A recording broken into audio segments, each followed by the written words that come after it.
तो वहीं सीएम योगी ने सिंगापुर में भारतीय समुदाय के लोगों को संबोधित किया। इस दौरान उन्होंने उद्योगपतियों को निवेश के लिए आमंत्रित किया है उत्तर प्रदेश की सरजमीं पर। वहीं उन्होंने कहा कि देश का सर्वाधिक आबादी वाला राज्य यूपी आज जिस परिवर्तन का साक्षी है वो बीते 9 वर्षों की प्रतिबद्धता, सुशासन और दूरदर्शी नेतृत्व का ही एक परिणाम है। साथ ही उन्होंने और क्या कुछ कहा है आपको सुनवाएंगे।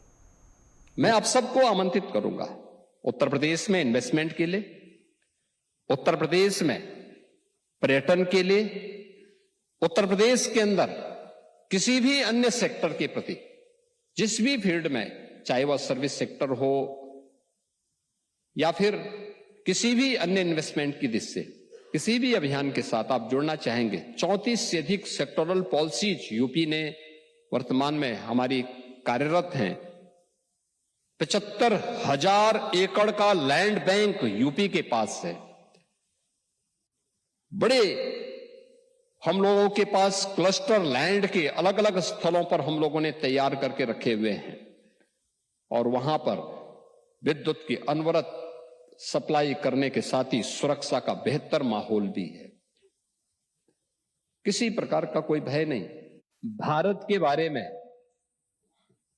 5000 वर्ष पहले हमारे एक ऋषि ने कहा था कि दुर्लभम भारते जन्म मानुषम तत्र दुर्लभम, यानी भारत में जन्म लेना दुर्लभ है और उसमें भी मनुष्य के रूप में जन्म लेना।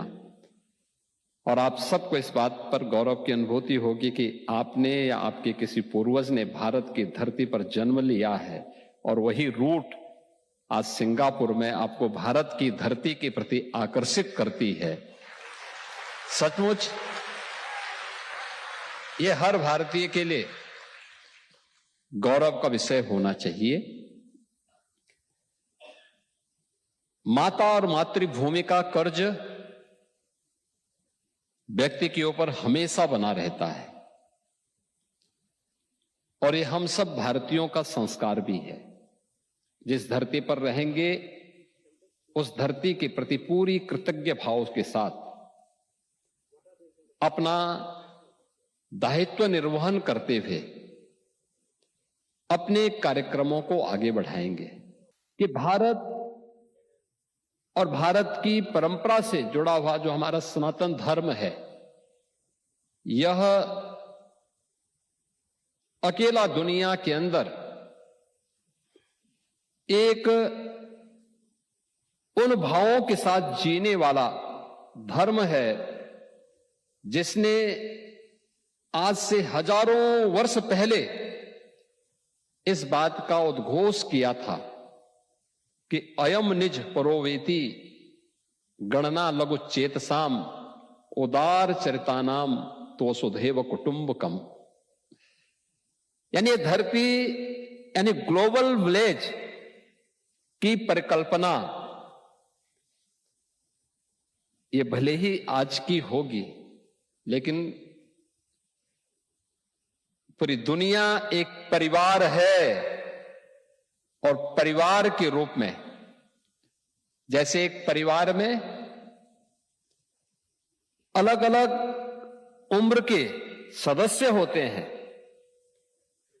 अलग अलग समुदाय से आने वाले सदस्य भी होते हैं, अलग अलग इनकम भी उनकी होती है, लेकिन भेदभाव किसी के साथ नहीं होता। सब मिलकर के उस परिवार का संचालन करते हैं और यह भाव भारतीय का रहा है, हर भारतवासी का रहा है। विकास कोई समुदाय तब करता है जब सामूहिकता का भाव होता है। उस धरती के प्रति हमारे मन में एक कृतज्ञता का भाव होता है।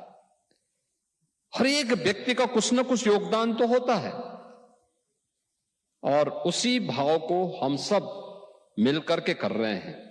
आज हम सबको इस बात पर गौरव की अनुभूति होती है कि नया भारत आज दुनिया के अंदर अपनी ताकत दिखा रहा है। नए भारत पर हर भारतवासी को गौरव की अनुभूति होनी चाहिए और वो नया भारत जो बहुत शीघ्र दुनिया की तीसरी बड़ी अर्थव्यवस्था के रूप में अपने आप को स्थापित करेगा।